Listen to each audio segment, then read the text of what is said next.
Did you know that with a simple 41-inch band, you have multiple ways to modify or change your band resistance? Let me take you through just a few ways that I'm going to use this one band to change up resistance for some of the exercises that I'm about to show you. First and foremost, I want to go ahead and teach you that this is a continuous loop band. So as a result of that, you are typically going to be going ahead and using two components of this band, this side and this side.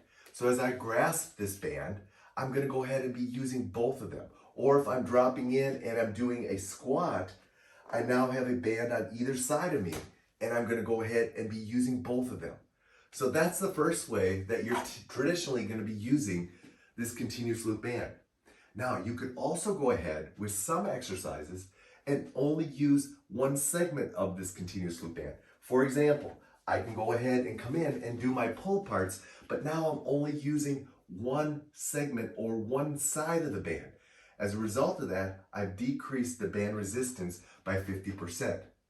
On the flip side of that, I can go ahead and double this band. So now I have the band looped together, and it's only a 20-inch band, but I have significantly more resistance with this now. So now I can go ahead and do something like hooking it over my foot and doing a simple single arm lawnmower row. But I'm going to be using the band in a shortened position, so I'm literally doubling the resistance. And then lastly, you can use a portion of the band. For example, if I wanted to go ahead and do that same single lawnmower row, but I only want to use the two sides of the band, I can go ahead and stand on it, but I'm only using this portion of the band. So as a result of that, my band is only literally 12 inches long. So as a result of that, that's going to allow me to create a different type of tension.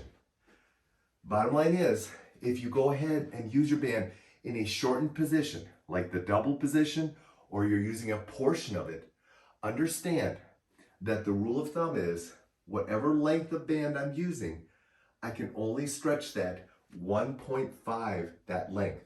So as an example, if I'm going to go ahead and use a 20-inch band, I can now stretch that portion of the band another 20 inches plus another 10, so 30 inches.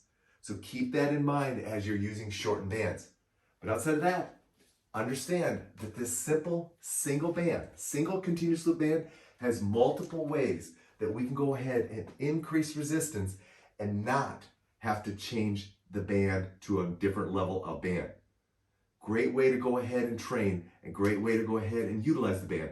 Just keep in mind, all of those positions don't apply to each and every exercise.